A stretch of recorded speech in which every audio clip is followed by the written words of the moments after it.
Hi friends, आजना video session में आपणे SS subject में 9मुं चेप्टर स्टार्ट करेलू हतुं। ए चेप्टरनुं नाम छे वन अने वन्यजीव संसाधन। एमां लास्ट लेक्चर में आपणे पहेला पेजनी माहिती लीधेली हती। आजे त्यारबाद बीजा पेजथी आगळ वधीए छीए अने एमां सरस मजाना 2-3 आईएमपी प्रश्नोनी चर्चा करीए छीए। तो चलो टेक्स्ट बुक में मारी साथे ध्यान देता जाजो अने आईएमपी जे विगत लागती जाए ए तमे टीक करता जाशो। आजनो जे पहेलो ज प्रश्न छे ए 3 गुणनी टूंकनोंध माटेनो सरस मजानो आईएमपी मुद्दो छे। कयो छे? वन संरक्षण अंगेना उपायो।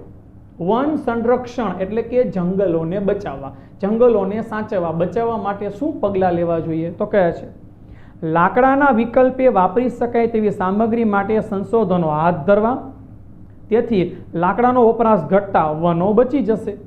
ज्यां जरूरियात के विकास माटे निर्माण कार्य करता जे वृक्षो अनिवार्यपणे कापवा पड़े तेनी जग्याए ए ज प्रजातिना नवा वृक्षो वाववा जोईए अने अपरिपक्व वृक्षोना कापवा पर संपूर्ण प्रतिबंध मूकवो जोईए। जो पहला पॉइंट में आपने शू कीधुं कि जे जग्याए बळतण तरीके लाकडानो उपयोग करीए छीए बरोबर छे, तो एना स्थाने कंईक बीजा ऊर्जा स्त्रोतोनो उपयोग करवो जोईए एटले वृक्षो लाकडाओनी बचत थई शके।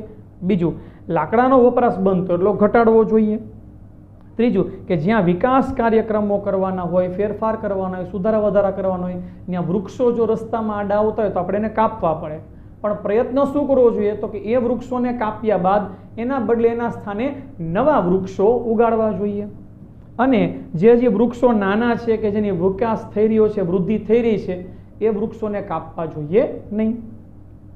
જે ઉદ્યોગો જંગલોમાંથી કાચો માલ મેળવે છે તેને ભવિષ્યની જરૂરિયાત સંદર્ભે વનીકરણ માટે ફરજ પાડવી જોઈએ। જી હા, જે ઉદ્યોગો વૃક્ષોમાંથી કાચો માલ તરીકે ઉત્પાદનનો ઉપયોગ કરતા હોય તો એને જે છે વૃક્ષોને બચાવવાની માહિતી આપવી જોઈએ, એને વૃક્ષો ઉગાડવાની માહિતી આપવી જોઈએ। ફોર એક્ઝામ્પલ આપણે વાત કરીએ કે ભાઈ ખાંડ ઉદ્યોગ છે તો ખાંડ ઉદ્યોગ શેના આધારિત છે?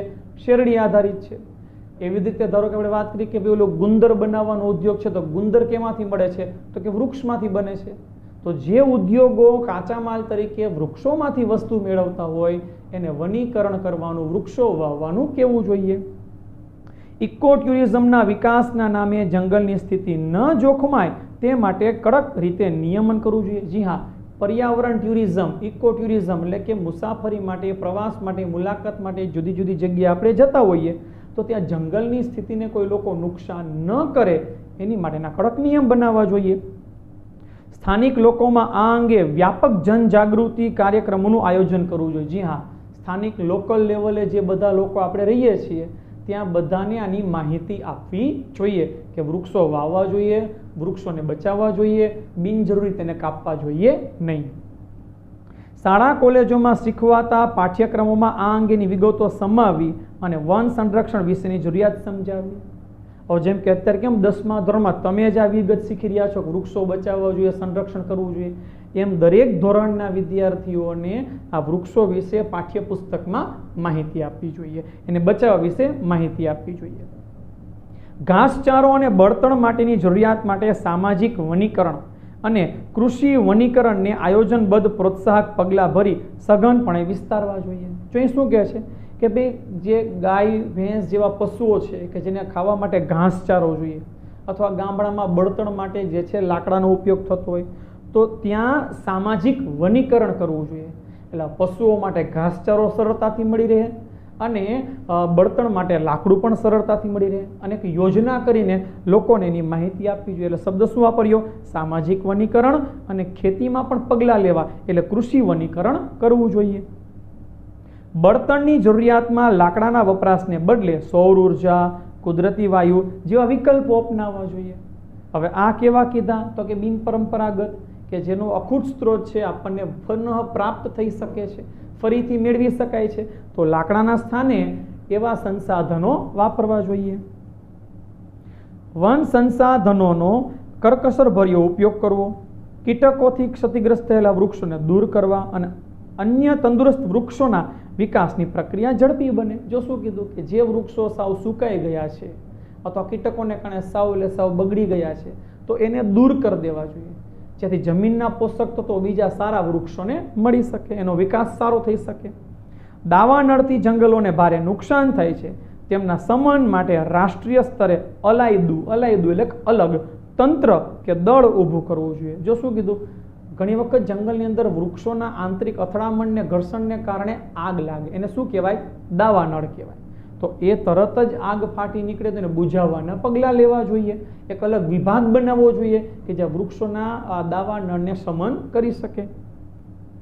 જંગલ ક્ષેત્રોમાં આવેલા ધાર્મિક આસ્થા કેન્દ્રો પર ભરાતા મેળા, યોજાતા ભંડારો કે પરિક્રમા સમયે પરિવહનની સુવિધા વધતા અને પ્રવાસ સુગમ થતા હજારો યાત્રિકો પહોંચે છે. તો તે સમયે થતો કચરાનો યોગ્ય નિકાલ ન થવાથી જંગલ દૂષિત થાય છે.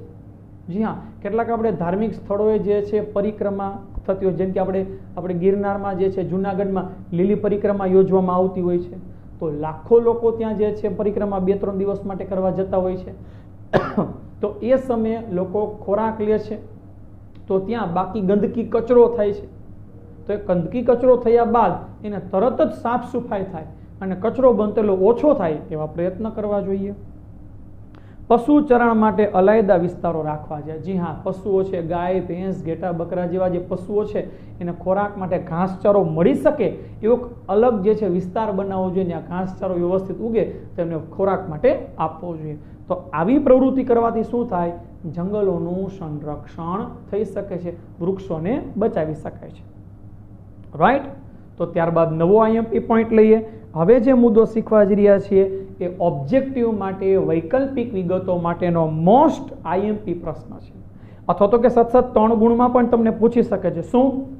વૈવિધ્યસભર વન્યજીવ વિશે માહિતી આપો. તો આપણું આ જે વિવિધતાસભર વન્યજીવ છે, કેવા કેવા પ્રકારના આપણે સજીવો છે એની માહિતી જોઈએ. ભારતમાં આબોહવા અને ભૂપૃષ્ઠની દ્રષ્ટિએ ઘણી વિવિધતા જોવા મળે છે. આ ભૌગોલિક વિવિધતાના કારણે જીવજંતુઓ, પશુ પક્ષીઓ અને વનસ્પતિમાં વિવિધતા જોવા મળે. જી હા, આપણે જમીનમાં ઘણી વિવિધતા છે. કોઈ જગ્યાએ ઊંચા પર્વતો છે, તો કોઈ જગ્યાએ ઊંડી ખીણ છે, કોઈ જગ્યાએ જંગલો છે, તો કોઈ જગ્યાએ રણ વિસ્તાર છે. આવી વિવિધતાઓ છે. તો જુદા જુદા પ્રદેશો મુજબ આપણે આવા પશુઓમાં, પ્રાણીઓમાં પણ વિવિધતા જોવા મળે છે. વિશ્વમાં પશુ પક્ષીઓની લગભગ 15 લાખ જેટલી પ્રજાતિ છે. આઈએમપી છે, અંડરલાઈન કરજો. વિશ્વમાં પશુ પક્ષીની કેટલી પ્રજાતિ છે? 15 લાખ જેટલી છે. તેમાંથી 81,251 જેટલી પ્રજાતિઓ ભારતમાં જોવા મળે છે. જો આપણે ભારતમાં એમાંથી કેટલી કીધી? 81,251 પ્રજાતિ છે. આ વિકલ્પમાં પૂછાઈ શકે. જે વિવિધતાની દ્રષ્ટિએ જોઈએ તો ભારત વિશ્વમાં 12મા સ્થાને આવે છે. અંડરલાઈન કરજો આઈએમપી વિકલ્પ કે જે વિવિધતાની દ્રષ્ટિએ વિશ્વ સ્તરે આપણો ક્રમ કેટલામો છે? 12મો ક્રમ છે. ભારતમાં એશિયા, યુરોપ અને આફ્રિકાના 3 પ્રકારના વન્યજીવો જોવા મળે છે. જેમ કે આફ્રિકાના ઝરખ, ચીંકારા, યુરોપીય વરુ, જંગલી બકરીઓ, કાશ્મીરી મૃગ એ જોવા મળે છે. આ ઉપરાંત દક્ષિણ પૂર્વ એશિયાના હાથી, ગિબન જેવા વાંદરાઓની જાત પણ આપણને જોવા મળે છે.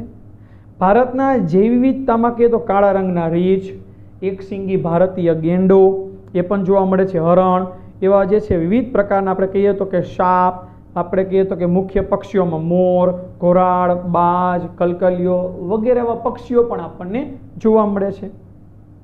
એવી જ રીતે હિમાલયમાં ઊંચાઈ પર જોવા મળતો હિમદીપડો એ આપણને જે છે શીત વનોમાં જોવા મળે છે. અને ખાસ કરીને આવા ઠંડા જંગલમાં શીત વનમાં જોવા મળતું લાલ પાંડા પણ એક વિશિષ્ટ પ્રાણી છે. દુનિયામાં વર્તમાન સમયમાં ભારત એક એવો દેશ છે કે જેમાં વાઘ અને સિંહ તેમની કુદરતી આવાસમાં વિચરે છે. હવે કુદરતી આવાસમાં વિચરે છે મતલબ શું? તો કે ખુલ્લા જંગલોમાં છે. બીજા બધા દેશોમાં શું છે કે તો સિંહ વાઘ છે ખરા, પણ એને જે છે રાષ્ટ્રીય ઉદ્યાનમાં, એને પ્રાણી સંગ્રહાલયમાં એવી રીતે રાખેલા છે. એ રીતે એને જે છે દેખરેખ હેઠળ રાખેલા છે. અને ભારતમાં દેખરેખ હેઠળ પણ છે અને ખુલ્લા જંગલોમાં પણ છે. આપણે વાત કરીએ તો કે ભાઈ શિયાળા દરમિયાન જે છે રાજસ્થાનમાં કેવલાદેવના રાષ્ટ્રીય ઉદ્યાન, ભરતપુર અને ગુજરાતના નળ સરોવર જેવા જળપ્લાવિત વિસ્તારોમાં અસંખ્ય, અંડરલાઈન કરજો, યાયાવર પક્ષીઓ જે છે દૂર દૂરથી શિયાળો ગાળવા આવે છે. જી હા, જેવો આપણો શિયાળાની ઋતુ શરૂ થાય અને વિદેશોમાં ઉનાળાની ઋતુ શરૂ થાય તો ત્યાંથી હજારો કિલોમીટર દૂરથી ઉડીને યાયાવર પક્ષીઓ ભારતમાં આપણે કેવલાદેવ જે રાષ્ટ્રીય ઉદ્યાન છે, એવી રીતે ભરતપુર અને ગુજરાતનું નળ સરોવર છે એમાં આવીને ત્યાં વસે છે. આવી જ રીતે ઓડિશાના સમુદ્ર કિનારે રેતીના તટે સમુદ્રી કાચબા ઈંડા મૂકવા માટે આવે છે અને ભારતીય અજગર અને વિવિધ પ્રકારના સાપ તથા દક્ષિણના ગીચ વરસાવનોમાં રાજનાગ પણ જોવા મળે છે. આ પણ વિકલ્પમાં જોવા મળે. શું કે રાજનાગ ક્યાં જોવા મળે છે? તો કે આપણને જે છે દક્ષિણના ગીચ વરસાવાળા જંગલોમાં જોવા મળે છે. રાઈટ ફ્રેન્ડ્સ, તો આપણે વિવિધતાસભર વન્ય જીવન વિશે માહિતી લીધી. હવે ત્યારબાદ આપણે એક બીજો સરસ મજાની નાનકડી ટૂંક નોંધ લઈએ કે જે પેપરમાં 2 વાર પૂછાઈ ગઈ છે. એ છે લુપ્ત થતું વન્ય જીવન, કે આપણે જંગલોનો નાશ થાય છે તેમાં રહેતી પ્રજાતિઓ પણ ધીમે ધીમે લુપ્ત થાય છે. શું છે જોઈએ. આજે વિશ્વના અસંખ્ય વન્ય જીવો વિનાશ થવાના આરે ઉભેલા છે. ગઈ સદીની શરૂઆતમાં વાત કરીએ તો વાઘ સમગ્ર ભારતમાં જોવા મળતા હતા. તે સમયે ગુજરાતમાં અંબાજી, ઈડર, પંચમહાલ, ડાંગ જેવા વિસ્તારોમાં ખુલ્લા વિસ્તારોમાં આપણને વાઘ જોવા મળતા હતા. પણ આજે ગુજરાતના જંગલોમાંથી વાઘ શું થઈ ગયું છે? સંપૂર્ણ નષ્ટ થઈ ગયા છે. જી હા, આપણે જે છે 1950ની આજુબાજુના સમય કે પહેલાના સમયમાં તમે કહો ને તો આપણે ઘણા બધા વાઘ ગુજરાતમાં જોવા મળતા હતા. પણ હવે એ સાવ પ્રજાતિ ગુજરાતમાં નાશ પામી ગઈ છે, એટલે ખુલ્લા જંગલમાં જોવા મળતા નથી. ભારતમાં જંગલોમાંથી ચિત્તો નષ્ટ થઈ ગયો છે. જી હા, ભારતના જંગલમાં તમે જુઓ ને તો જે જોવા મળે છે ને એ દીપડો છે, ચિત્તો છે જ નહીં. ભારતના જંગલમાં ચિત્તા સાવ નષ્ટ થઈ ગયા છે. ભારતના જંગલોમાં સહજ રીતે જોવા મળતી અનેક પક્ષીઓની જાતિઓ હવે ભાગ્યે જ નજરે જોવા મળે છે. જી હા, પહેલા ઘણા બધા પક્ષીઓ જોવા મળતા, હવે એની પ્રજાતિ શું થઈ ગઈ છે? ઓછી થઈ ગઈ છે. એમાં ગીધ, ગુલાબી ગરદનવાળું બતક, સારસ, ઘુવડ ભવિષ્યમાં સાવ લુપ્ત થઈ જશે. પૂર્વોત્તરના અરુણાચલ પ્રદેશમાં એક સમયે વ્યાપક પ્રમાણમાં આપણને જોવા મળતા ચિલોત્રો એ આજે સરળતાથી જોવા મળતા નથી. જો એક પક્ષીની પ્રજાતિ છે, શું કીધું? ચિલોત્રો, જે અરુણાચલ પ્રદેશના આજુબાજુના વિસ્તારમાં જોવા મળતો, પણ હવે સાવ જોવા મળતો નથી. નદીઓના મીઠા પાણીમાં જે છે જોવા મળતા ઘડિયાળ એટલે કે એક પ્રકારની મગર અને ગંગીય ડોલ્ફિનના અસ્તિત્વ ઉપર પણ જોખમ છે, સંકટ છે. ઓડિશા, ગુજરાત વગેરે રાજ્યોના સમુદ્ર કિનારે ઈંડા મૂકવા આવતા જે સમુદ્રી કાચબાઓ છે એની સંખ્યામાં પણ ધીમે ધીમે ઘટાડો થઈ રહ્યો છે. એક સમય આપણે વાત કરીએ તો ગુજરાતની નર્મદા નદી, તાપી નદી, મહી નદી, સાબરમતી નદી જે છે એની આજુબાજુ નદીઓના ઘણા વિસ્તારમાં જળ બિલાડી આપણને જોવા મળતી હતી, પણ હવે સાવ લુપ્ત થઈ ગઈ છે. કોઈ વાર ભાગ્યે જ જોવા મળે છે. જો આ સ્થિતિ અંગે આપણે ગંભીરતાથી વિચારવાનો સમય પાકી ગયો છે અને જો હવે આપણે ગંભીરતાથી ન વિચારીએ તો શું થાય? તો ભવિષ્યમાં વધારે પશુ, પક્ષીઓ, પ્રાણીઓ વિનાશ થઈ શકે છે એવું આપણને જોવા મળે. રાઈટ ફ્રેન્ડ્સ, તો આજના લેક્ચરની અંદર આપણે સરસ મજાના 3 ટોપિકની ચર્ચા કરી. વન સંરક્ષણ અંગેના ઉપાયો, વિવિધતાસભર વન્યજીવન અને લુપ્ત થતું વન્યજીવન એટલે કે પેજ નંબર 2 આ પાઠનું છે એ આપણે કમ્પ્લીટ કર્યું. તો હવે નેક્સ્ટ લેક્ચરમાં ફરી પાછું આપણે નેક્સ્ટ પેજથી આગળ વધશું.